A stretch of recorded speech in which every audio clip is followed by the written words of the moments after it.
स्नेही सत श्रद्धालु, यहाँ पर उपस्थित आप सभी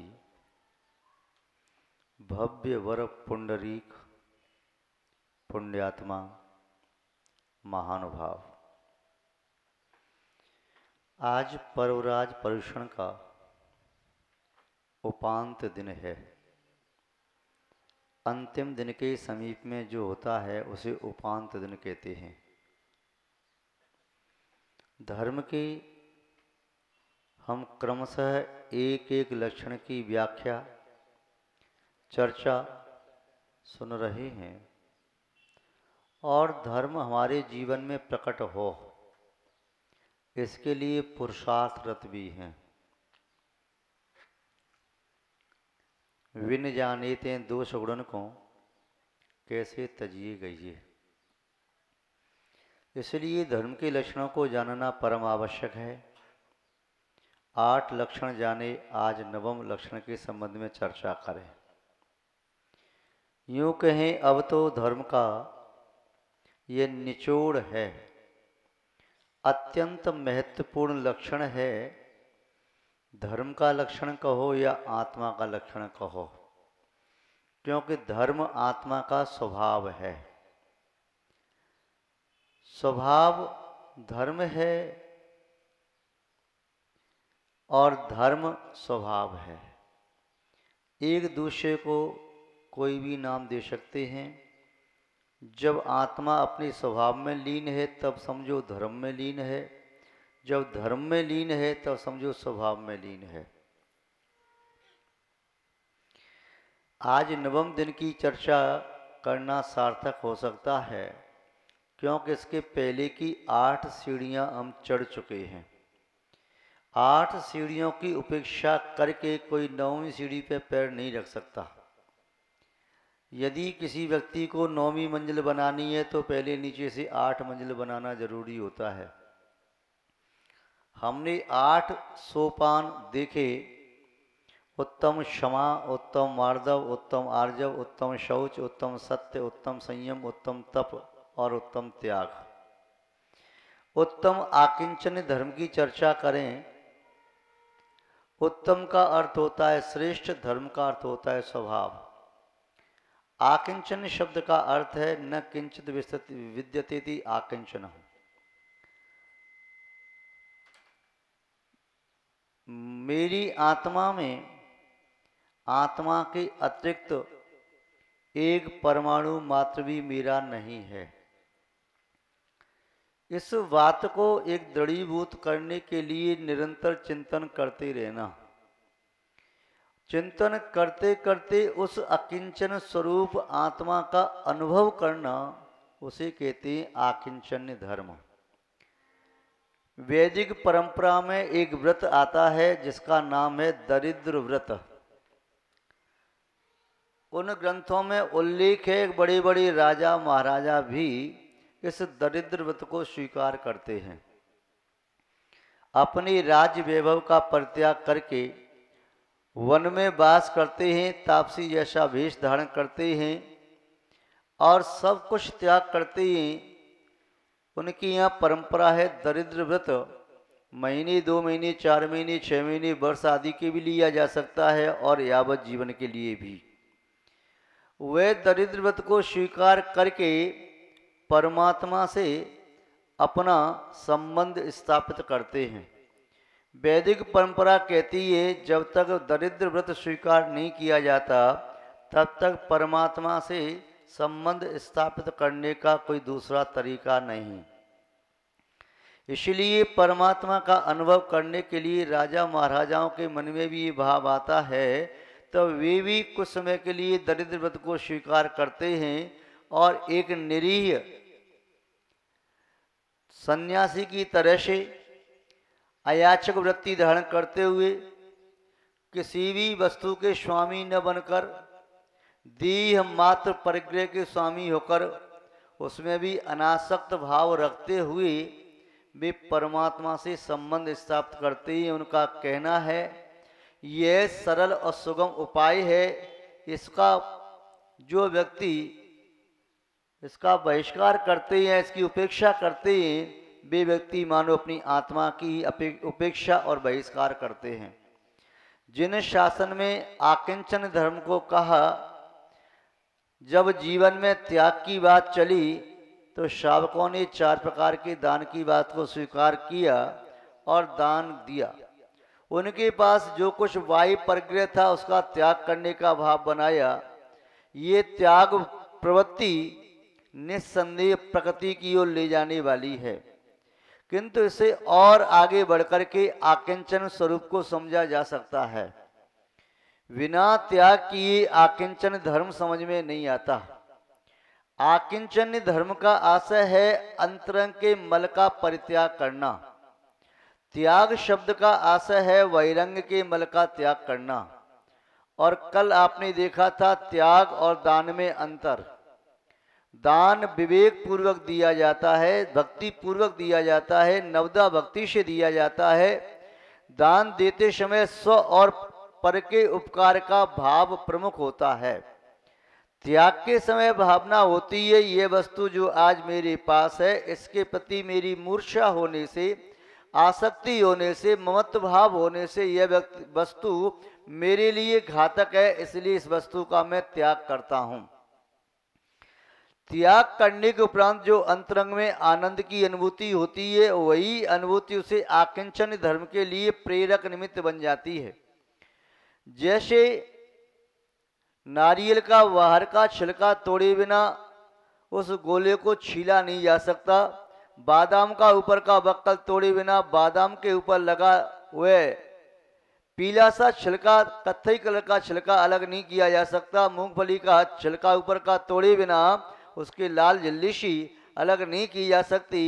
उसी प्रकार वाह्य वस्तुओं का परित्याग किए बिना अंतरंग के विकारी परिणामों का परित्याग संभव नहीं है और शुद्ध चैतन्य की अनुभूति और उसका परिज्ञान असंभव ही होता है।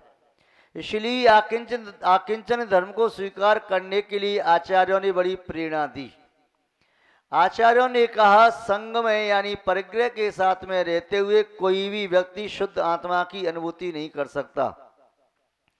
आचार्य शिवचंद्र स्वामी ने तो यहां तक लिखा है,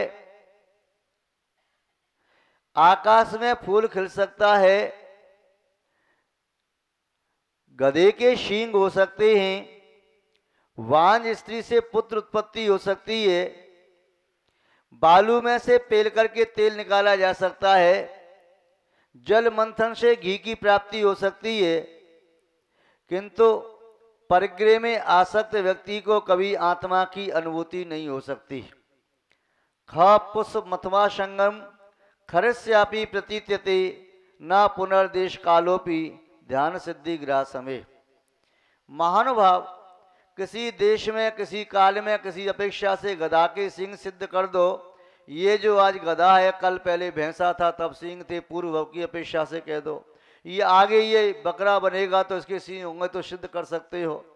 फूल आकाश में वृक्ष पर लग रहा है, वृक्ष आकाश में है, सब खुला आकाश है, ये कदाचित सिद्धि की जा सकती है। वांझ स्त्री पूर्व में बांझ नहीं थी तो उसके पुत्र था, या भविष्य में उसके पुत्र हो सकता है जब बांझ न हो तब, ऐसे सिद्धि की जा सकती है। बालू में से तिलहन पैदा हुआ, तेल निकल के आ गया, कह दिया बालू में से तेल निकला। या जल में से घृत निकला, जल को गाय भैंस ने पिया, दूध और उसका दही बना, उसमें से घी निकाल लिया।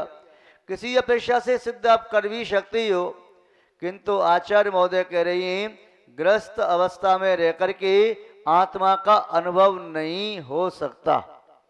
ये छल है, वंचना है, ठगना है, निकृति है, जो ये कहते हैं कि मुझे ग्रस्त जीवन में रहते हुए भी शुद्ध आत्मा की अनुभूति होती है।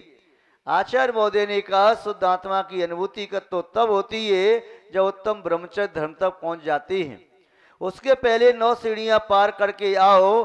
पहले अपने क्रोध को जीत लीजिए, फिर अपनी मान कसाय का परित्याग कर दीजिए। उसके उपरांत मन में कहीं छलकपट का भाव आ रहा है, मायाचारी के परिणाम हो रही हैं, उन्हें सरल बनाइए। उसके उपरांत लोभ की अग्नि को शांत कीजिए। संतोष और समता के जल के माध्यम से चित्त का प्रक्षालन कर लीजिए। पुनः सत्य से आपका साक्षात्कार हो जाएगा, तब समस्त प्रकार के असंयम का परित्याग कर दीजिए। असंयम का परित्याग करने के उपरांत इच्छाओं का नोध कीजिए। इच्छा जितनी ज़्यादा होती है उतना व्यक्ति संसारी हो जाता है और दुखों को आमंत्रण करता है। पुनः इच्छा नोध करने के उपरांत अब जिसके पास जो कुछ भी बाह्य दिखाई दे रहा है उन बाह्य वस्तुओं का परित्याग करे। त्याग नहीं कर सके उसमें से मूर्छा आसक्ति घटाए और पुनः उसके उपरांत मन में विद्यमान, इस मन के अंदर विद्यमान या आत्म प्रदेशों पर विद्यमान जो कुछ भी कर्म वर्गणाएं, ये कार्माण वर्गणाएं, नो कर्म वर्गणाएं विद्यमान है, ये भी मैं नहीं हूं, इनका भी परित्याग करें। इसके उपरांत ही उत्तम आकिंचन धर्म का सद्भाव हो सकता है, उसकी अनुभूति हो सकती है और उसकी अनुभूति ही यदि सुचिर काल तक हो जाए तो उसे उत्तम ब्रह्मचर्य कहते हैं। उस उत्तम ब्रह्म स्वरूपी आत्मा में लीन हो जाना वही शुद्ध आत्मा की अनुभूति है। महानुभाव आचार्य महोदय ने लिखा है, जिस प्रकार कोई पुष्प की पाखुड़ी, ये बहुत बारीक बहुत कोमल पाखुड़ी, कोई छोटा सा पुष्प है उसकी अंदर की पाखुड़ी बहुत बारीक, बहुत इतनी रिजु होती है कि फूंक मारो तो टूट जाए। उस पुष्प की पाखुड़ी को धनुष पर रख करके कोई सुमेरु पर्वत को भेदना चाहता है। वह व्यक्ति कौन है?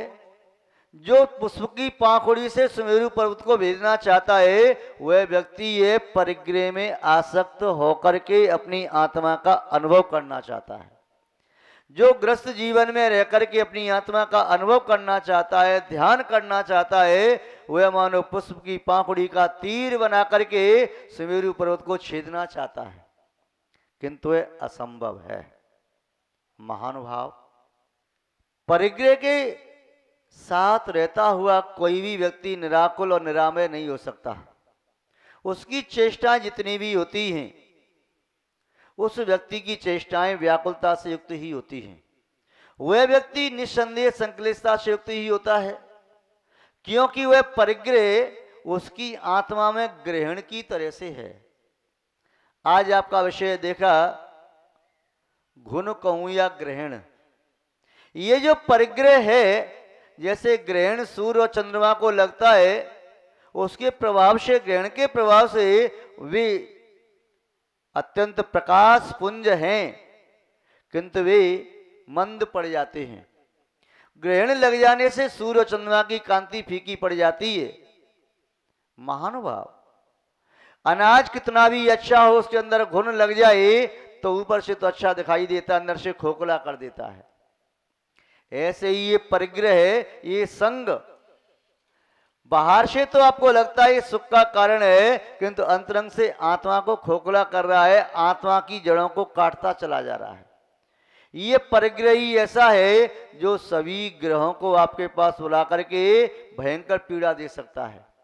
जिसके पास परिग्रह नहीं होता है, नवग्रह उसका वाल वांका भी नहीं कर सकते। महानुभाव इसीलिए आप पूजन में पढ़ते हैं, परिग्रह 24 भेद त्याग करें मुनराज जी, तृष्णा भाव उषेद घटती जान घटाइए। ये 14 प्रकार का अंतरंग परिग्रह, 10 प्रकार का वायु परिग्रह, ये 24 प्रकार का परिग्रह होता है। क्षेत्र वास्तु हिरण्य स्वर्ण धन धान दासी दास कुप्य भांड इत्यादि जो 10 प्रकार का परिग्रह है, जब आप अनुव्रती बनते हैं या बनेंगे उस समय 10 प्रकार के परिग्रह को पूर्णतया त्याग नहीं करते, किंतु उसकी एक सीमा बांध लेते हैं, परिमाण कर लेते हैं। आपका परिग्रह परिमाण अनुव्रत होता है, मुनि महाराज 10 प्रकार के परिग्रह का पूरा त्याग कर देते। पुनः बाह्य परिग्रह का त्याग करके अंतरंग परिग्रह का त्याग संभव होता है। फिर अंतरंग के परिग्रह हास रति रति सुख वैज गुस्सा स्त्री वेद पुरुष वेद नपुंसक वेद, ये नव कषाय, क्रोधमान माया लोभ, ये 4 कषाय और एक मिथ्यात्व, ये 14 अंतरंग परिग्रह है। इसका त्याग करके वे मुनि महाराज अपने आत्मा का अनुभव करने में समर्थ होते हैं। फिर भी जब ध्यान में बैठते हैं तभी ध्यान संभव होता है, उसके पहले ध्यान संभव नहीं है। जब तक परिग्रह एक अणुमात्र परिग्रह के प्रति भी चित्त में आसक्ति का भाव है, मन उसी में लगा है, उपयोग उसी में लगा है, तब तक शुद्ध आत्मा की अनुभूति संभव नहीं। जहां ध्यान ध्याता ध्येय कौन विकल्प वच भेदन, जहां चिद भाव कर्म चिदेश करता चेतना क्रिया, तहां तीनों अभिन्न अखिन्न सुध उपयोग की निश्चल दशा, प्रगति जहां दृग ज्ञान व्रत ये तीन धा एक लशा। उस समय मुनि महाराज निश्चय रत्नत्रय को पालन करते हुए पहले व्यवहार रत्नत्रय का पालन करते हैं, व्यवहार मोक्ष मार्गी बनते हैं। और व्यवहार मोक्ष मार्ग का छठवीं ढाल में जो उपदेश दिया 28 मूलगुणों का, पुनः उसमें कहते हैं जिन्हें परम पैनी सुबुध शैनी डार यंत्र भेदिया, वर्णाद अनुरागाद तेने भाव को न्यारा किया। वे मुनि महाराज जिन्होंने संयम को स्वीकार करके पुनः आत्मा की अनुभूति कर सके, स्वरूपाचरण चार्थ को प्राप्त कर सके। यो है सकल संयम चरित सुनिए स्वरूपाचरण, अब जिस होत प्रकटे आपनी निधि मिटे पर की प्रवत शव। जब तक सकल संयम की प्राप्ति नहीं होती है तब तक स्वरूपाचरण चारित्र की प्राप्ति नहीं होती।